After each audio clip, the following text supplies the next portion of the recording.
मैं रविश कुमार आप सभी का स्वागत करता हूं आपके अपने YouTube चैनल रविश टीम पर। आज हम एक ऐसे दौर में खड़े हैं जहां तथ्यों की रोशनी और उम्मीदों की परछाई एक साथ चल रही है। सरकार, कर्मचारी, पेंशन धारक, अदालत और नियम, इन सबके बीच वह सच्चाई धीरे धीरे आकार ले रही है जिसकी प्रतीक्षा देश के लाखों परिवार कई वर्षों से कर रहे हैं। और यह भी सच है कि जब किसी विषय पर वर्षों तक चुप्पी बनी रहती है, जब आशाओं के दरवाजे बार बार बंद होते हैं, जब एक आम कर्मचारी अपने घर की आर्थिक योजना बार बार टालने पर मजबूर हो जाता है, तब किसी भी अपडेट से ज्यादा मायने उस अपडेट का भावनात्मक असर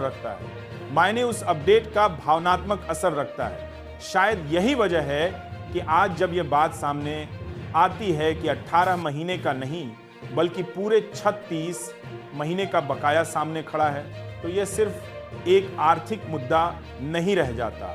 यह एक जीवन संघर्ष, एक अधिकार और एक लंबे इंतजार की कहानी बन जाता है। हम सब जानते हैं कि कोरोना काल कोई सामान्य समय नहीं था। यह वह दौर था जब देश ही नहीं, दुनिया की पूरी अर्थव्यवस्था घुटनों पर आ गई थी।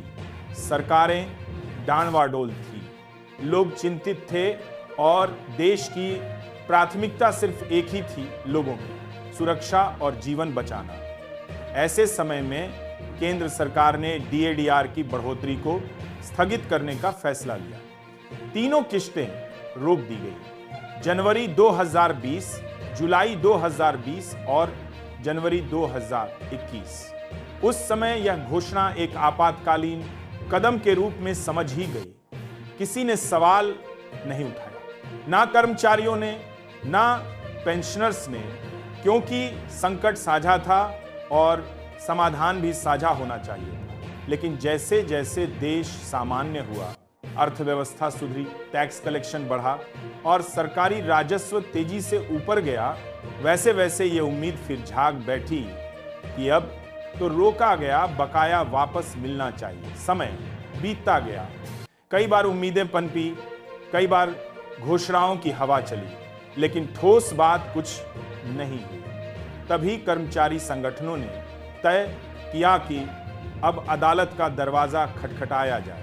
और ये वही क्षण था जब सुप्रीम कोर्ट ने इस पूरे मामले में गहरी दिलचस्पी दिखाई। कोर्ट ने सरकार से सीधे सीधे पूछा कि 18 महीने का रोका हुआ डीएडीआर एरियर कर्मचारी पेंशनर को क्यों नहीं दिया जा सकता?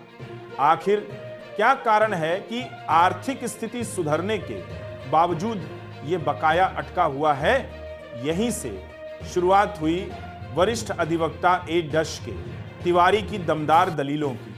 उन्होंने कोर्ट में जो बातें उठाई वे केवल कानूनी तर्क नहीं थी, बल्कि एक आम कर्मचारी के जीवन की वे कठिनाइयां थी जिन्हें शायद सरकारें आंकड़ों में नहीं देख पाती। तिवारी जी ने कोर्ट को बताया कि यह कोई बोनस या लाभ नहीं है, ये हक है, ये अधिकार है, ये वही पैसा है जो कर्मचारियों ने अपनी सेवा के दौरान कमाया है और जिसे किसी भी परिस्थिति में हमेशा के लिए रोका नहीं जा सकता। तिवारी जी ने अदालत को यह भी याद दिलाया कि 2021 में इसी सुप्रीम कोर्ट ने कहा था कि सरकार किसी कर्मचारी या पेंशनर की पेंशन या वेतन को बिना उचित आधार के रोक नहीं सकती, और अगर रोकती है तो उसे कम से कम 8% ब्याज सहित पैसा वापस देना होगा। यही वह निर्णय था जिसने इस पूरे मामले को बेहद गंभीर मोड़ दे दिया,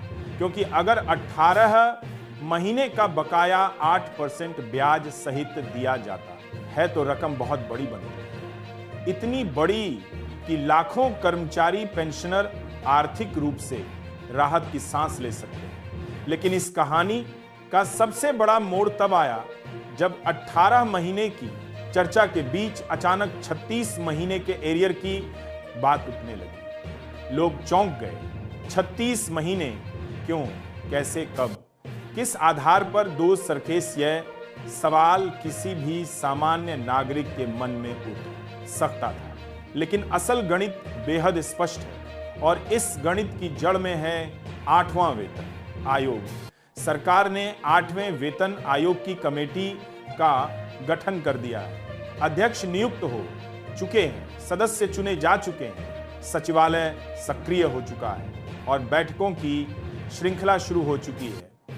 कमेटी को कुल 18 महीने का समय दिया गया है, 1 जनवरी 2026 से जून 2027 तक। और क्योंकि किसी भी वेतन आयोग की सिफारिशें एक निश्चित तिथि से लागू होती हैं, इसलिए यहां भी प्रभावी तिथि 1 जनवरी 2026 तय है। कमेटी जून 2027 में रिपोर्ट देगी, लेकिन वेतन बढ़ा हुआ 1 जनवरी 2026 से माना जाएगा। इसका मतलब है कि जनवरी 2026 से जून 2027 तक जो भी वेतन पुरानी सैलरी पर मिलेगा और बाद में जब रिपोर्ट लागू होगी तो नए वेतन के मुताबिक जो अंतर आएगा वही बनेगा।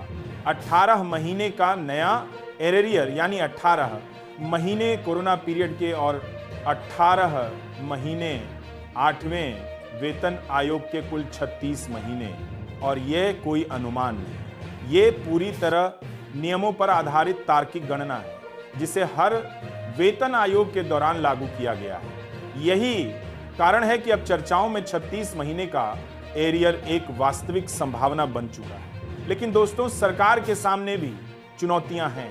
वह एक झटके में इतना भारी वित्तीय बोझ नहीं उठाना चाहेगी। केंद्र सरकार पर पहले ही महंगाई राहत, पेंशन संशोधन, नई पेंशन स्कीम विवाद, पुरानी पेंशन स्कीम बहाली जैसी कई वित्तीय जिम्मेदारियां हैं। उसी के बीच करोड़ की राशि का एरियर एक साथ जारी करना राजनीतिक और आर्थिक दोनों दृष्टियों से भारी पड़ सकता है। इसीलिए अनुमान लगाया जा रहा है कि भुगतान एक मुश्त नहीं बल्कि चरणबद्ध तरीके से किया जा सकता है, यानी किस्तों में।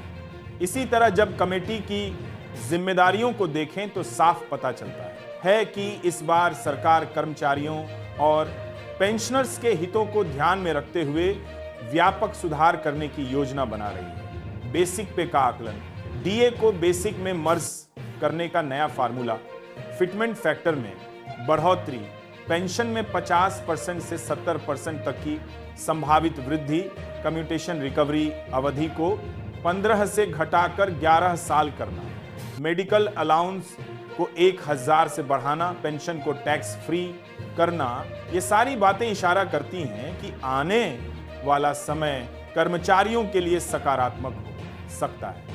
इन सब पर कमेटी गहराई से विचार कर रही है जबदार की वित्तीय को, और यही वजह है कि हर कर्मचारी इस रिपोर्ट का बेसब्री से इंतजार कर रहा है। लेकिन इस कहानी में आज की तारीख का एक और बड़ा मुद्दा भी छुपा है। लाइफ सर्टिफिकेट 30 नवंबर कई पेंशन धारकों के लिए महत्वपूर्ण है। जिन्होंने अभी तक अपना लाइफ सर्टिफिकेट जमा नहीं किया, उन्हें तत्काल करना चाहिए, वरना दिसंबर में पेंशन रोक दी जाएगी। हालांकि स्पर्श पेंशन धारक इस तिथि से बंधे नहीं हैं। उन्हें अपनी ड्यू डेट देखकर उसी महीने में डिजिटल लाइफ सर्टिफिकेट भरना होता है। लेकिन रेलवे पेंशनर्स, रक्षा pensioners, bank pensioners, postal pensioners, इनके लिए 30 नवंबर बेहद जरूरी है। आगे बढ़ते हुए हमें यह भी देखना होगा कि अक्टूबर महीने की एक पिन रिपोर्ट देर रात जारी होनी है। यह रिपोर्ट महंगाई भत्ते की गणना में अत्यंत महत्वपूर्ण भूमिका निभाती है। इससे तय होगा कि 1 जनवरी 2026 से महंगाई भत्ता कितने प्रतिशत बढ़ेगा। जितना अधिक इंडेक्स बढ़ेगा उतनी ज्यादा राहत कर्मचारियों की जेब में पहुंचेगी, क्योंकि महंगाई लगातार बढ़ रही है और इसकी भरपाई डीएडीआर ही करता है। इन सारी बातों के बीच एक लंबी कहानी छुपी है, उम्मीद की कहानी। एक मजदूर, एक शिक्षक, एक पुलिसकर्मी, एक पूर्व सैनिक, एक पेंशनर, इन सब की कहानी जो दिन रात देश की सेवा करते हैं, जो अपनी उम्र का सबसे कीमती समय सरकार को देते हैं, जो बरसात, गर्मी, ठंड, त्योहार, किसी भी चीज की परवाह किए बिना अपने कर्तव्यों पर डटे रहते हैं। और जब वेतन, पेंशन, बकाया की बात आती है तो उनका धैर्य, उनका इंतजार, उनका विश्वास, इन सब की परीक्षा होती है। आज जब 36 महीने के एरियर की चर्चा होती है तो यह सिर्फ गणित नहीं है, यह उन 3 वर्षों की याद दिलाती है जब कर्मचारी हर महीने इसी उम्मीद में थे कि शायद अगले महीने, शायद इस बजट में, शायद इस बैठक में कुछ फैसला हो जाएगा। और आज जब अदालत गंभीर है, सरकार से जवाब मांगा जा चुका है और वेतन आयोग भी जारी है, तो ये उम्मीद अब सिर्फ उम्मीद नहीं बल्कि मजबूती से बढ़ती हुई संभावना बन चुकी है। और दोस्तों, जब भी किसी मुद्दे पर बहुत लंबे समय तक चुप्पी रहती है, फिर अचानक हर तरफ इसके चर्चा होने लगती है, तो इसका मतलब यही होता है कि कहानी अब निर्णायक मोड़ की ओर बढ़ रही है। कर्मचारी पेंशनरों की आवाज अब पहले से ज्यादा मजबूत है। अदालत ने भी इसे गंभीरता से सुना है। सरकार भी ये जानती है कि यह मामला अब सिर्फ आर्थिक नहीं, भावनात्मक है। समय आगे बढ़ेगा, सुनवाई आगे बढ़ेगी, रिपोर्ट आएगी, फैसले होंगे। लेकिन आज आपके सामने जो स्थिति है वह उम्मीद से भरी है। अदालत सक्रिय है, कमेटी सक्रिय है, कर्मचारी संगठनों की आवाज मजबूत है और सबसे बढ़कर देश की आर्थिक स्थिति सुधरी है। इसलिए अब यह समय ज्यादा दूर नहीं जब इंतजार के बाद राहत की बारिश होगी, धीरे ही सही, लेकिन लगातार आप सभी कर्मचारी, पेंशनधारक, परिवार, पेंशनर, जिस धैर्य से आपने यह इंतजार किया है वह धैर्य व्यर्थ नहीं जाएगा। आने वाले महीनों में कई महत्वपूर्ण घटनाएं होंगी। एक पिन डाटा, कोर्ट की अगली सुनवाई, सरकार का जवाब, वेतन आयोग की प्रगति, इन सब में हर कदम आपके निकट भविष्य को प्रभावित करने वाला है। दोस्तों, उम्मीद कभी भी एक दिन में पैदा नहीं, ये बनती है विश्वास से, धैर्य से और संघर्ष से, और आपने ये तीनों चीजें पूरी ईमानदारी से निभाई हैं। इसलिए समय ने भी करवट ली है आपकी तरफ, आपके हक की तरफ, आपके अधिकार की तरफ। आज इतना ही। उम्मीद है यह विस्तृत व्याख्या आपको आने वाले समय की पूरी तस्वीर समझने में मदद मिलती है। दोस्तों, हमारे समय की राजनीति, हमारी उम्मीदें और हमारी बेचैनियां, ये सब आजकल किसी एक दफ्तर की फाइलों में नहीं बल्कि करोड़ों लोगों की धड़कनों में बंद हो चुकी है। खासकर वह वर्ग जो दशकों से देश की मशीनरी को चलाता आया, केंद्रीय कर्मचारी, राज्य कर्मचारी और वह 70 लाख से अधिक पेंशन भोगी, जिनकी आखिरी उम्मीदें अक्सर किसी नोटिफिकेशन, किसी कैबिनेट मीटिंग या किसी कोर्ट के फैसले के इर्द गिर्द टंगी रहती हैं।